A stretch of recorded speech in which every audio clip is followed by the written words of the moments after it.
I'm Tom Boley, Chief Market Strategist here at Earnings Beats.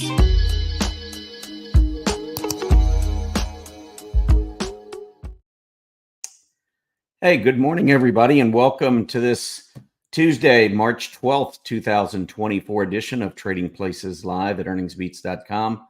I'm Tom Boley, Chief Market Strategist here at Earnings Beats, and I'll be your host for the next 30 minutes or so as we prepare for yet another stock market open.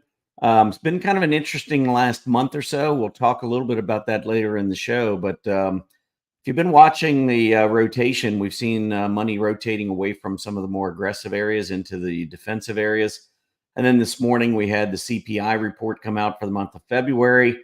At the core level, we saw a little bit of a rise, more than expected. We were looking for 0.3%, came in at 0.4%. Headline number matched expectations at 0.4%, but still it was maybe just a little bit of a shaky report. And initially, futures went down, they came back up, and currently they're kind of in the middle. They're still up, but not as much as they were. So we're going to kind of get that kind of a start to the day, swallowing some pretty big news with futures up just a bit.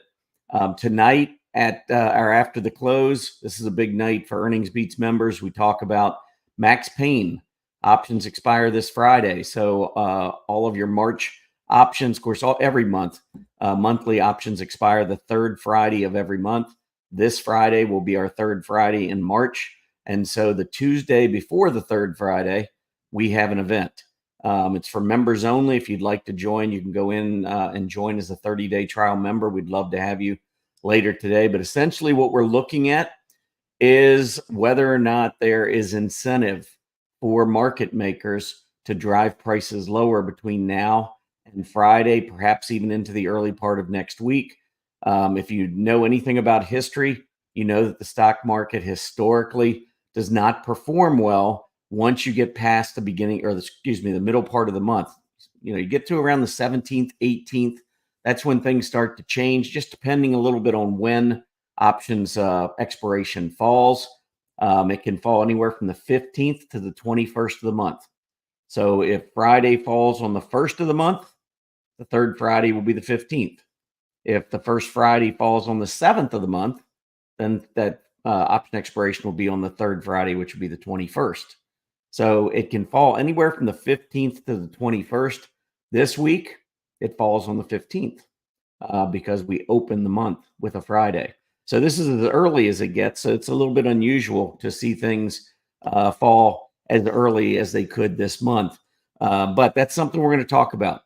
It's not a guarantee. It's not a slam dunk. To me, it's like, if you're looking at the chart, you see prices going up, but the PPO rolling over, like a negative divergence. Negative divergence tells us, or at least provides us a signal that momentum could be waning. Bullish momentum, and that can be a sign of maybe a little weakness. I look at Max Payne similar to that, just another secondary indicator, not a primary indicator, but a secondary indicator. So I kind of use that along with all the other secondary indicators we have to try to get a little bit better feel on the risk of holding in the near term, not whether or not we're going to go higher or lower. Nobody knows that. I don't know that. Nobody knows it. In the short term, I believe that's very, very difficult to try to predict. But these signals can tell us how much risk is out there. And then you can make a better decision on whether or not you want to hold. If market's extremely risky, obviously that wouldn't be a great time maybe to be holding. Maybe you want to be sitting in cash. Maybe you want to be hedging in some fashion. Puts on the S&P 500, if you're on the long side, would be a decent hedge. You could maybe move into ETFs instead of individual stocks. That's hedging. You could move into more defensive areas instead of aggressive areas. That's hedging. These are the types of things that you can do to hedge during periods when there is increased risk. And I think what Max Payne is telling us is that there is increased risk. And we'll talk about that a little bit later in the show. All right, let's go ahead and move on and talk about what happened yesterday to start the week. So we had the Dow Jones Industrial Average finish up 47 points yesterday. S&P 500 was down 6. Nasdaq 100 down 66. On a relative basis, the Nasdaq was hit the hardest on a percentage basis, down a little bit more than 1/3 of 1%. whereas the S&P was only 1/10 of 1%, and the Dow was actually higher by about 1/10 of 1%. Moving on to the mid caps and small caps, where we have seen relative strength of late. Mid caps pulled back a little bit more, losing about a little bit more, between 4 and 5/10 of 1%. And the Russell 2000 dropped about 0.8%. Transports gaining 0.4%. So I would sum it up by saying it was rather bifurcated market, with the Dow up, the transports up, everything, all the other major indices mostly lower, but fractionally so. So it wasn't a horrible day. But again, knowing that Max Payne is out there and that market makers have a financial incentive for prices to be lower later in the week than they are right now, tells me, maybe risk is a little bit higher. I want to be a little careful this week. I was doing my weekly market report yesterday. I kind of just found myself, every signal I was looking at, or every other one, was bullish. Every other one was bearish. Just, talking about the time of the year, election year. This isn't a very good month for election years. The put call ratio is kind of more neutral. It's in the middle. It's not really telling us anything. Divergences are still maybe a little weak, especially if you look at the daily on the Nasdaq. You can see on the NDX chart where the PPO is rolling over while prices continue to go higher. So you got negative divergences there. But we're in the midst of a secular bull market, and history tells us don't bet against the secular bull market. So what the heck are you supposed to do? Well, it comes down to each individual. I think long term, if you're in this for the long term, you're not really much of a trader. Just want to make sure that, the market looks okay for down the road. And if it goes down the short term, so be it. I'll just ride it out. Then I think you want to stay in the market if that's your mindset. If you're a trader, that's a tough call. I mean, I think it comes up to each individual trader. Do you want to give up on this rally that has had legs now for well over 4 months? Or do you want to be more cautious, realizing that some of these other signals provide some risk? Again, I think it's a really tough call. I think for me, being on the long side, I stay on the long side. As I mentioned recently, I kind of moved a little bit into the XLU, which tends to do very well during March historically. In fact, just about all of the defensive areas tend to perform better in March, June, September, and December, which are the third calendar month in each calendar quarter. You get past earnings. Earnings aren't driving the action anymore. So you're getting very limited news in terms of earnings. And you've just, a lot of times with earnings, you've had a run up. So that third month tends to be the period where you see a lot of profit taking, rotation. That's just the history of the stock market. And we're in the middle of that. So I can't tell you. I mean, the market can do anything at once. I've seen it have big runs in March, June, September, and December. It's just that it doesn't happen as often. So the odds are greater that we're going to kind of go meander sideways or maybe even pull back a little bit. That's just what history tells us. Will history apply to this year? I'll let you know in about 3 weeks. So going into it, everybody's just got to kind of decide what they want to do. Moving on to the sectors yesterday, materials, energy, and consumer staples. Does that sound like a great leadership? Dow was up, transports were up, S&P down fractionally, just barely. And we had leadership from materials, energy, and staples. Doesn't sound like a great group to me. Energy and materials tend to kind of go up whenever. There's not really a bullish environment or a bearish environment in terms of the aggressive sectors, defensive sectors. They just seem to kind of do their own thing, which is why I just call them neutral sectors. But staples is clearly a defensive group, and that was the leader among all the defensive and aggressive sectors yesterday. So kind of giving us a little bit of a slant towards safety. And I'll show you some more about that late in the show that I think you'll find pretty interesting as well. Moving on to industry groups, it's kind of a different group of leaders. Mortgage finance, of course, in the financial area, rising 4.15% yesterday, making a big breakout. So we had previously topped around 10 or maybe 10.10, something like that. Yesterday closed at 10.28. So to me, when I'm seeing folks moving into mortgage finance, it's telling me something about maybe rates possibly moving down. We'll see what happens there. Gold mining.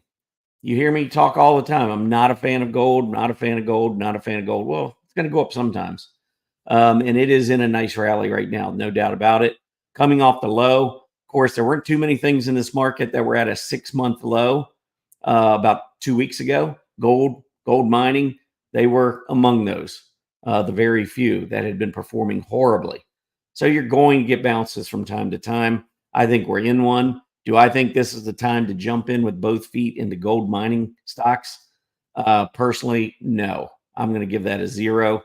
I have no interest whatsoever. I mean, if you can catch these short-term pops to the upside, great. Just make sure you take your money off the table before it reverses back to the downside, because that's the history. Whenever the stock market is moving up, when the VIX is low, when the dollar is still in an uptrend, those are all things that bode poorly for gold mining, and just general mining stocks. So yeah, we're getting a little bit of a run, but we're getting a run because we were so darn oversold. That's what you don't hear a lot of times. This group was up over 100 back in right at the end of the year, went all the way down to 76. It was down 24% in about 7 weeks prior to this gain. So it's all about perspective. Yeah, their gold mining shares are hot. Gold itself has been performing well. And I've gone on record saying I'm not betting that gold won't go up. I just don't think it's going to go up anywhere near as fast as the S&P 500 over time. And so for me, if you're hedging with gold, I think you're just cutting your return. But hey, right now they're having their moment in the sun. Gold up, gold mining up, many of the mining shares up as well. And currently that trend is to the upside. Just be careful when it reverses. Broadcasting group, how many times have we talked about that on the leaderboard? I mean, this is a group that has just been going sideways for quite a while, which means it's relative strength. I mean, when you're looking at what the broadcasting group has done over the last 4 months, kind of sideways. I mean, prior to yesterday, we were at about the same level we were at back in November, mid-November. Look what the S&P 500 has done since mid-November. Straight up. So I look at this and I say, well, if we can get that breakout above 1,200, Disney's a stock that I've talked about. It's made a big breakout. Took out the downtrend after printing I don't know, maybe a triple or a quadruple bottom at around $80 a share more recently. I guess toward the end of 2023. And now Disney made a pretty big move yesterday, threatening another breakout. And it's well over 100. I think closed yesterday, maybe around 112 or so. But Disney leading the broadcasting and entertainment group to the upside. All right, let's keep moving on. First, we'll go into the 10-year Treasury yield. And I will mention crude oil prices before we go any further. Crude oil prices down about 0.5% this morning. 10-year Treasury yield, as you can see, I'll give you a quick update, make sure we got the latest. Right now it's at 4.13, so it is up 2.5 basis points, but it is still in this downtrend, trading beneath both its 20 and 50-day moving average. So if we were to get a big pop here today and move back through those moving averages and get back above 420, we could still talk about this more, I don't know, maybe short to intermediate term move that we've seen to the upside. We do have higher highs. We do still have higher lows in play if we're only looking at the action since the end of December. So there is a slight uptrend. We're still kind of in that. Short term, though, breaking down below these moving averages tells me short-term downtrend. And long term, I mean, we could stretch this out. We haven't looked at this for a while, but I mean, if you look at 15-year, I mean, it's kind of hard to argue against the fact that we're in an uptrend longer term. I believe this uptrend is going to be probably going into a sideways consolidation phase. I think the other thing to look at is when it did make this latest high on this monthly chart, look at the PPO. That monthly PPO is much lower. So from a monthly perspective, we have a long-term negative divergence that's in play on the yield, meaning that I would expect at some point down the road that we're going to hit that monthly PPO near zero, and we're going to see perhaps as low as a 50-month moving average test. That's down just below 250. And here we are right now at 413. We know the Fed's going to be lowering later this year. They've been talking about, of course, they keep changing their tune a little bit, but I think just about everybody believes we're going to have rate cuts before the end of the year. It's a question of how many and when they start, and perhaps how deep they are. Is it just going to be the 25 basis point variety? Are they going to be looking at 50, 75? I mean, when they feel like inflation is, completely conquered, which if you've been watching Powell for the last couple of years, I'm not sure when that happens unless we actually get down to 2%. And then there'll probably be more language about how we need to see it stay here for a few months. I don't know. I'm just making that up. But that's kind of what you get out of Powell. Kind of a changing target, moving target. That's the way it's been the last, excuse me, that's the way it's been the last year and a half. At least in my opinion.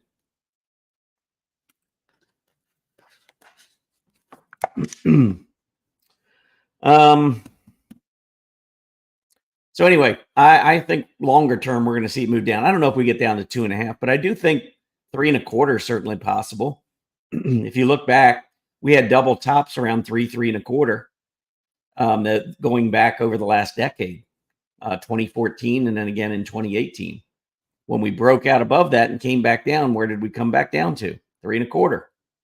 So that's yield support right there from a longer term perspective. So I believe we're going to eventually go back down to 3.25. I think that happens later in 2024. And then from there, let's just see what happens. Let's take a look at signals down the road. I don't want to get too far ahead of myself on this. But remember, the 50-month moving average is going to continue to go up. And so as the yield drops, you're going to be getting closer and closer to that 50-month moving average, which is going to take this PPO closer and closer to the zero line. But that's the way I think it's going to play out later in the year. I think, of course, with the lower interest rates, we will see the market go up. I think a lot of that's already been anticipated. So the stock market, if we look at the S&P 500 on this monthly chart, we've had a pretty big move since the end of, October of 2022 through where we are now. I mean, we were down under 3,500. Now we're up over 5,100.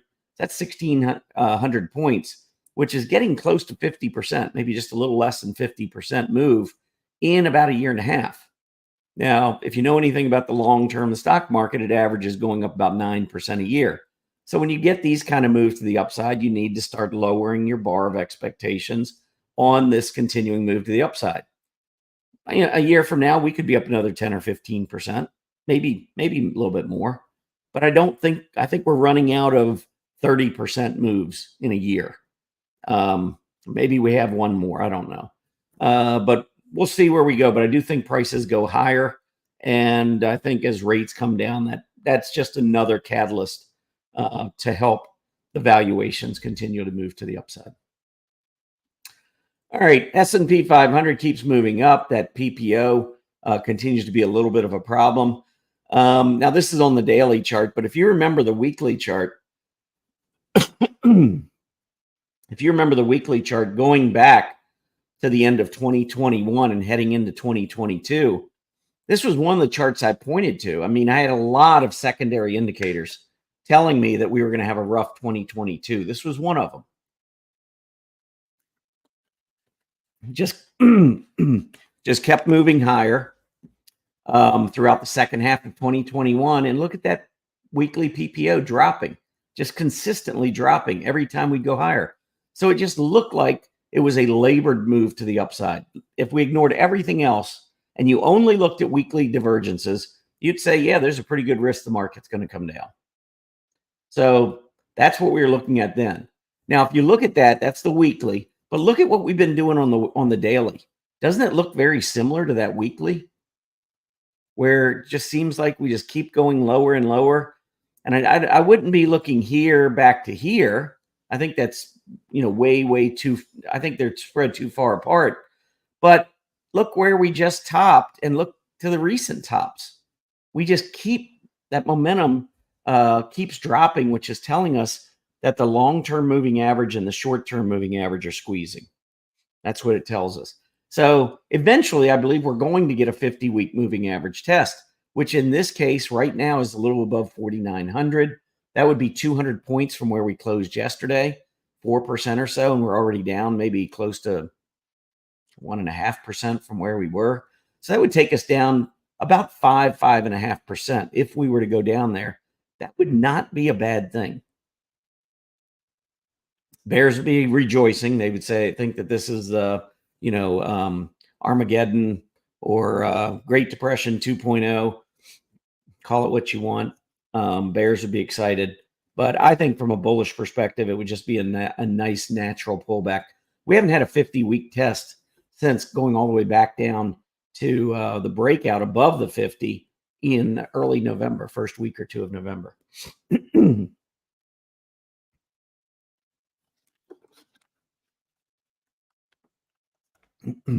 Boy, allergies for me this time of year are a real deal. I don't know about everybody else, but I love springtime, but springtime doesn't love me that well. Anyway, the Nasdaq 100, basically same chart, going up. PPO continues dropping. 50-week test would be nice. If we were to go a little bit below the 50-week, we'd probably scare a lot of folks out of the market, which is fine. We probably see the put call ratio soar again, which is fine. That's what drives bull markets. That's what we need, honestly, in the short term to try and unwind some of these negative divergences. The IWM looks better to me than the others. The IWM been tracking higher. Recently, finally made the breakout above that December high. Still got a ways to go to get to the all-time high, 240 or thereabouts on the IWM. And we're trading at 205 right now. So still a lot of room to go after breaking out of this cup. See the cup? And then the handle. So the cup, I know the cursor is hard to see. We're going to be still trying to work on that. But if you look at the end of December high and look at the second week in February high or middle of February high, those are the 2 points of the top of the cup. And then everything in between was just that rounded cup bottom. And then if you look at mid-February from the high around 205, the pullback back to the 20-day moving average under 200, that's your handle. Since then, we've broken out above 205, and that measures up to about the 225 level.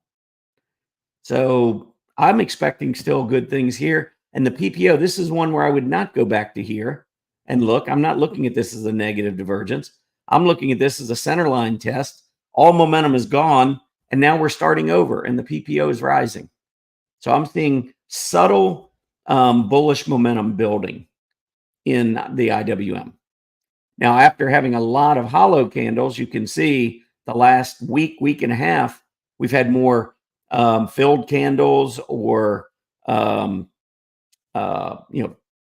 We haven't seen a lot of hollow candles. And as a result, look at the AD line. AD line's actually been going down. So this is something I'd like to see righted maybe over the next couple of weeks. If we do pull back a little bit further and then make a move and break out to the upside, I want to see that AD line come back up. So that's one thing. Short term, I'm not too concerned about it, but if it continues, that could become a problem. Transports, sideways action, really just not showing which way it wants to go. I mean, this is the poster child of what sideways, trendless action looks like. The 20 is right on top of the 50. The PPO is squarely on the center line.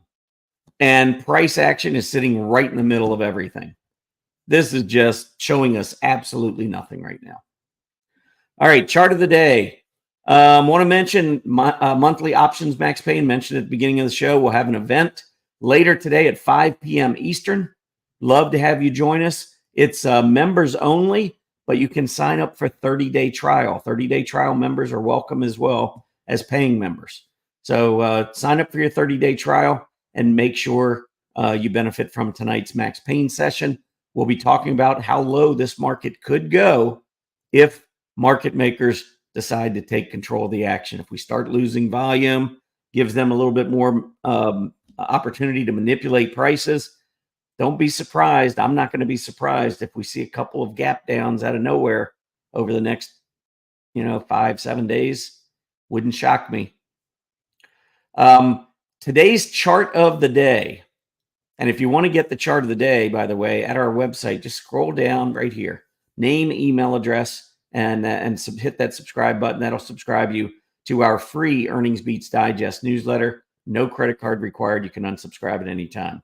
So today, what I thought I'd do is rather a chart. I thought I'd give you a table. So maybe table of the day would be more appropriate. But when we talk about Max Pain, this is where over at the CBOE, you can look up the option activity on just about any security. So I pulled up the QQQ, and I want to show you, use the filters. I want to see all the volume, standard expiration, which is monthly. I like to see all the options ranges because I want to see exactly all of the in the money calls. And then down here at the bottom, I want to see all of these in the money puts. And then kind of look to see which way it appears we could go based on what would benefit market makers. Market makers protect themselves if prices keep going up and everybody keeps buying calls on the QQQ. Market makers are selling those calls, and if they turn around and buy the stock, it's a covered call strategy. They're protected. So when I talk about Max Pain and the fact that prices could drop, I don't look at this as though market makers are going to lose money if it doesn't drop. So it's not a guarantee. It's not like, hey, market makers really need for this to drop or they're going to lose billions of dollars. No, that's not the way it works. But if prices were to drop, all the longs that they were buying on the way up, they could sell, take profits from, and then turn around and short and drive prices lower. And in the process, wipe out tons of in the money call premium. That is what I call a win-win-win for market makers. And not only a win-win-win, but it's more like a win-win-win windfall of profits for market makers. So you always have to be aware of this going into option expiration week. Doesn't mean prices are going to pull back. I don't want anyone to get that impression that they have to pull back. But it would behoove market makers, if they want to make more money, and if they can, for whatever reason, if prices were to drop, they're going to be in position to make a lot more money. And that's what you have to be careful of, because if there's one word that applies to Wall Street firms, it's greedy or greed.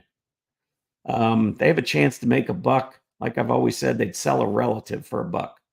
So you want to be careful when it comes down to option expiration week. And of course, Friday is option expiration day for the month of March. Anyway, right now, yesterday we closed at about 437, I think, 437 and change on the QQQ. So look at all these in the money puts. I looked at them and added them up quickly, like back of the napkin, top, right off my head. I mean, just rounding, I don't know, maybe it's like 70,000 puts that are in the money right now that have value. If we finished on Friday at 437 and change on the QQQ, the value on Friday of these puts, I don't know what the value is, probably, I'm not even going to guess, maybe 100 million, I don't know. But how about all of the calls that are in the money below 437? I want you to just look for 45.94, 9,800. There's 40,000. Lots of 10s, 9s, 13,000. Here's 44,000. Let's just keep going. There's the 44,000. Here's 30. Here's 11. Here's 9. Here's 33, 16. Here's 13, 14. I'm just picking out some of the big ones. 20, 25,000. 8,000. As you get further back, by the way, the value of each call is going up. So the number of calls, I mean, for instance, if we're at 437, if you hold one call at 399, or let's just call it 400, you're $37 in the money. And that one call is the equivalent of 100 shares. So you take the difference, 400 versus 437 is $37. Multiply it times one call, and then multiply it times $37. So you got 37 times that, one call, you got, you can do the math there. But there's 51,000 of them. That's a lot of value. Do that math. 51,000 times $37, or 51,000 calls times 100, because you get 100 shares for each call, times 37. 51,000 times 100 times 37. That's the in the money call premium for just this one strike price. How about these 17,000 at 395? How about these 40,000 at 390? How about all these threes, twos, thousands? Here's a couple 4,000. Here's a 39,000 at 380.